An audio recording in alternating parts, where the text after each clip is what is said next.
Tamin'ny herinandro lasa teo moa dia nisy afo nirehitra tany amin'ny valanjavaboahary Bain des Bales Soalala fa ny vaovao mafaly dia tsy nahazo ny ivony fagatra arovana ny fahamaizana ala tao amin'ny valanjavaboahary Bain des Bales Soalala ny herinandro lasa teo raha ny nambaran'ny tompon'andraikitra avy ao amin'ny ministera ny tontolo iainana ireo bozaka avo sy ireo rofia no may nandritra ny io fotoana io holazansika moa ny hafa ankoatran'izay sy ireo rehetra izay tokony holazaina fa milohany zany aloha dia mbola toy ny mahazatra ary efa fantatranareo azadino ny miabone ny chaîne natsika azadino ihany koa ny manao j'aime ny video no ny farany dia aza adinona ny mametraka ny komantera ndeha aloha idirantsika izany fanaovana abonnement izany mialohany herisoantsika amin'ny resaka izay ataontsika ndao ary tompoko lahy ndao ary tompoko vavy.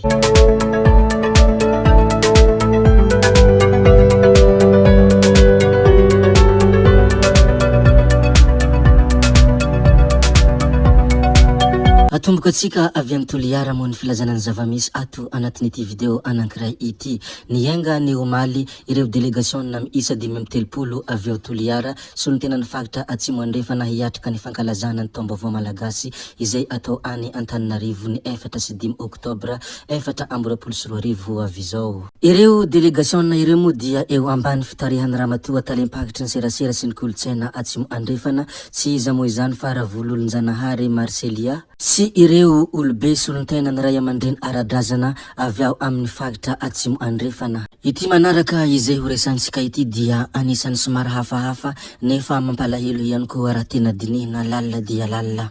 Mihamtombo ny olona tratra ny rarin-tsaina sy manana olana ara-tsaina amin'izao fotoana izao ao Madagasikara. Isan'ny mitarika amin'izany raha nambaran'ny dokotera Nambintsoa Andrianarson, dokotera mitsabo ny olana ara-tsaina eny Anjanamasina dia ny delestazy fahatapahan-drano, fiakaran'ny vidim-piainana ary fitohanan'ny fifamoivoizana. Ny horesantsika manaraka moa dia resaka lozam-pifamoivoizana taxibrosy kofime izay mampitohy any Morondava sy Belo Siritsiribina no ny harany lozam-pifamoivoizana eo Andambobe commune rurale Beroboka. Raha ny vaovao azo mikasika an'ity lozam-pifamoivoizana ity dia tsy misy ny ainana foy fa ny naratra no betsaka simba ny ankamaroan'ny entany mpandeha raha ny fampitam-baovao mikasika an'ity lozam-pifamoivoizana izay niseho tany amin'ny lalana mampitohy any Morondava sy Belo Siritsiribina ity. Tafiakatra 220 ny olona namoy ny ainy, maro ihany koa ny tsy hita popoko tao amin'ny firenena enina any Etats-Unis vokatry ny fandalovany ilay Aorgian Helena tany antoerana. Ny rivodoza Helena no rivodoza faharoana fatolona betsaka indrindra namely any Amerika tato anatin'ity 20 taona ity raha ny fampitam-baovao sy ny vaovao izay voalazan'izy ireo mikasika an'ity rivodoza ity sy ny tombatombana ny amin'ny olona maty noho ny fiantraikany izany rivodoza izany. Hiverina kely any Morondava indray isika amin'ny filazana ny zavamisy ato anatin'ity video anankiray ity. Tamin'iny andro ny voalohan'ny volana Oktobra iny no nanatontosa ny lanonana ara-miaramila fanolorana galona ho an'ireo miaramila 730 mirahalahy tao amin'ny bataillon d'infanterie Morondava. Izany lanonana izany moa dia teo ambany fiahiny General Commandant Farim-piarovana Tsiribihina. Zay moa ny tany Morondava ndeha resika hijery kely ny tombatombana sy ny kajikajy izay nambaran'ny maître hanitra. Tsy maintsy manao ny azo atao mba tsy hivototra ny Antananarivo ho kajikajy sy ny fanambarana izay nataon'ity maître hanitra ity.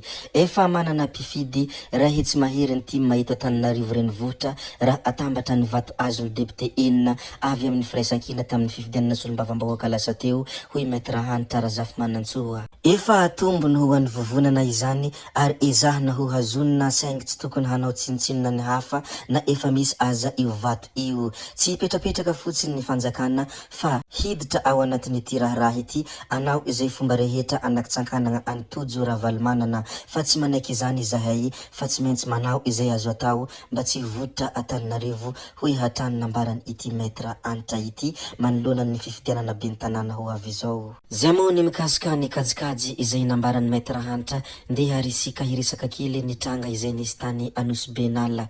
Maty ny zandary ilay dahalo ny afina. Ny alakamisy lasa teo no nahalalany zandary fa nisy dahalo ny afina sy nanaterana sakafo tao anatin'ny ala tany Anosy Benala. Rehefa nandeha nijery zany ireo zandaro dia raikitra ny fifampitifirana ka maty ny balan'ny zandary ilay dahalo. Raha ny fantatra dia olona aviany Andona be Tsaravinany izay efa nigadra tamin'ny raharaha fanafihana mo ity lavony amin'ny balany Zandary ity. Hiresaka kely ny trangan-javatra izay niseho tany Brickaville indray isika, anisan'ny tranga izay tena mampimehy nefa mahatsiravina ary mahatezitra ihany koa. Nisy soferan'ny camion anankiray dia nandositra Zandary avy any Brickaville rehefa nosakanana teo Dobrand Brickaville, afaka ny barazy teo dia nosakanana indray tao Savalaina fa dia voamaika nirefatra mafy tsy nijanona ilay sofera. Nenjena avy hatrany sady efa notenenina koa ny Zandary tany aloha hanakana azy. Teo amin'ny PK 290 izy no tratra, rehefa nidina avy ao anaty camion ilay sofera dia tonga dia nanasa ireo Zandary nanakana azy hanao resiray aminy.